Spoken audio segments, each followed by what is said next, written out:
On a vu les calques, les sélections et les masques de fusion. Aujourd'hui, on va découvrir les modes de fusion. C'est un outil puissant qui peut transformer complètement un visuel. Beaucoup de personnes utilisent les modes de fusion au hasard. Elles cliquent sans comprendre et obtiennent des résultats incohérents.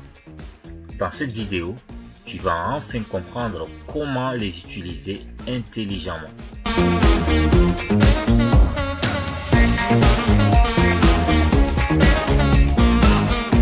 Alors, c'est quoi un mode de fusion? Un mode de fusion définit comment un calque interagit avec le calque du dessous. Il ne supprime rien, il mélange les pixels pour créer un effet visuel. Alors, où trouver les modes de fusion? Donc, les modes de fusion se trouvent dans le panneau des calques. Par défaut, le mode est réglé sur normal. Alors, où trouver donc les modes de fusion? Donc, les modes de fusion se trouvent dans le panneau des calques. Donc là, ici, on va cliquer sur l'icône calque. Donc, vous voyez, nous avons ce calque-là. Donc, vous voyez ici que le mode de fusion est réglé normal. Donc, par défaut, c'est toujours normal. Donc là, vous voyez avec l'opacité à 100%. Donc là, on va voir tout ça là avec un exemple concret. On va importer une image ou bien deux images. Donc là, je cherche une image, importer. Donc, je vais importer ces deux images là. Je vais importer cette image d'abord.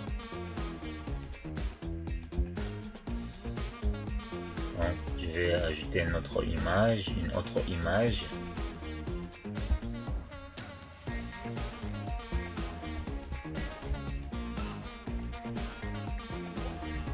Donc là, nous avons ces deux images là. Alors, avant de valider, je vais essayer de faire une rotation de cette image. Voilà. Donc, il faut savoir que ça dépend de quelle image vous travaillez, donc, ou la manière dont vous voulez créer votre mode de fusion. Donc ça dépend de la créativité, ça dépend de votre créativité. Donc là, c'est une question d'imagination. Tu imagines ce que tu veux faire et puis tu réalises. Donc moi, ce que j'essaie de faire là, je trouve que en faisant la rotation, ce sera plus créatif que le laisser comme en mode normal. Donc là, j'essaye de trouver, de l'orienter à 90 degrés. Là, on est à 90 degrés. Donc là, j'ai fait CTRL T pour agrandir l'image. Donc là, j'essaie d'agrandir jusqu'au niveau de l'image principale.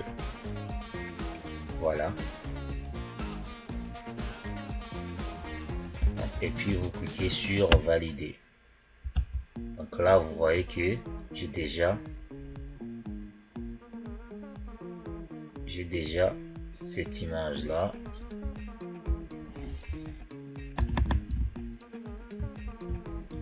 Alors là, vous voyez que nous avons deux images.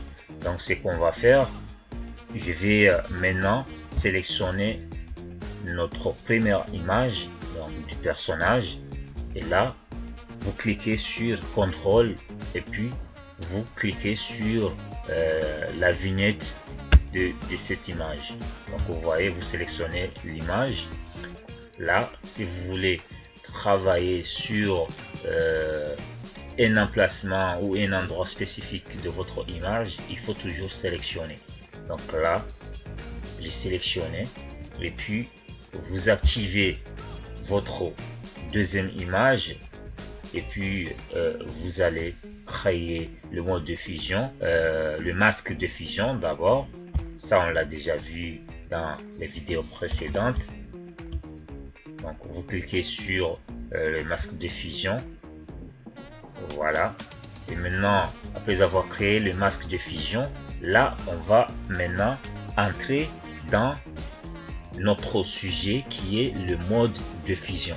Vous voyez que s'il s'agit d'une suite logique de ce que nous sommes en train de faire depuis le début. Donc là, après avoir créé le masque de fusion, là maintenant, on va attaquer avec les modes de fusion. Donc on a dit que c'est toujours en mode normal par défaut. Donc là, vous voyez que c'est en mode normal. On va changer pour mettre fondu.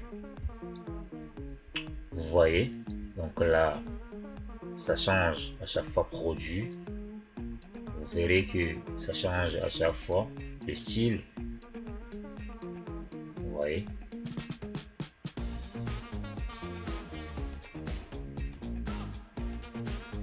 Donc là, si on revient au niveau du produit. Donc le produit, c'est idéal pour assombrir une image. Donc si on cherche la superposition, on cherche superposition, voilà, vous voyez que pour la superposition, renforce les contrastes. Donc là, maintenant, on va chercher l'incrustation, voilà, nous avons l'incrustation. Ici, ça donne un rendu plus dynamique. Vous voyez un peu. Donc là, on va chercher densité couleur. Donc la densité couleur ici, ça permet de donner un effet fort à utiliser avec subtilité. Donc ici, nous avons deux densités couleur, plus et moins. Donc là, vous voyez les résultats. Alors, on va choisir un parmi ces modes là.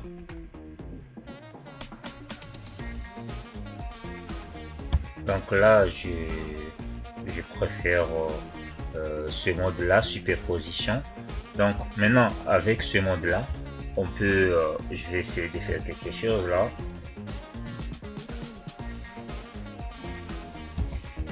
Donc là, je vais essayer de supprimer une partie ici. Il faut pas oublier ce qu'on a vu dernièrement avec le tuto précédent.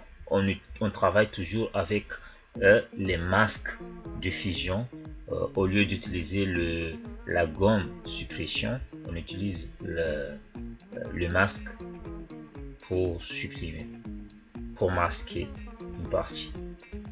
Donc ça, c'est la bonne manière pour travailler sur Photoshop avec les images.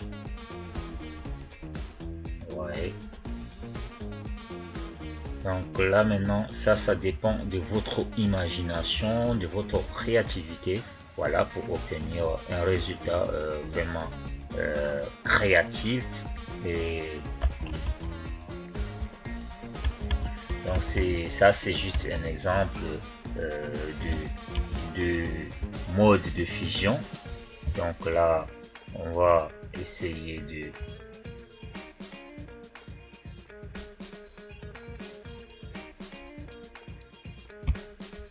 exclusion, par exemple. Ce mode là aussi, ça va.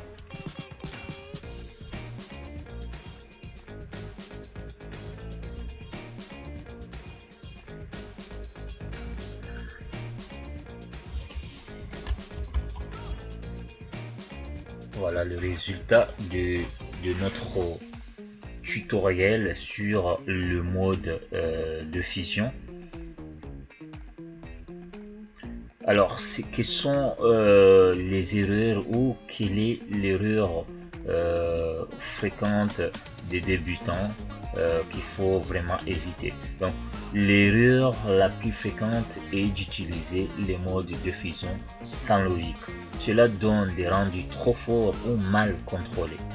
Alors, pour les professionnels, les professionnels combinent toujours les modes de fusion avec l'opacité et ils n'utilisent presque jamais les modes à 100%. Donc là, au début, je vous avais dit qu'on va voir un peu la question d'opacité. Donc là, par exemple, ici, on est à 100%. Donc, pour travailler avec les modes de fusion, on ne doit pas laisser ce mode-là à 100%. Donc, on doit diminuer un peu, voilà, pour que l'image qui se trouve en dessous, l'image principale, puisse bien être visible et obtenir un résultat bien fait. Donc maintenant, vous voyez, voici l'image avant l'utilisation des modes de fusion.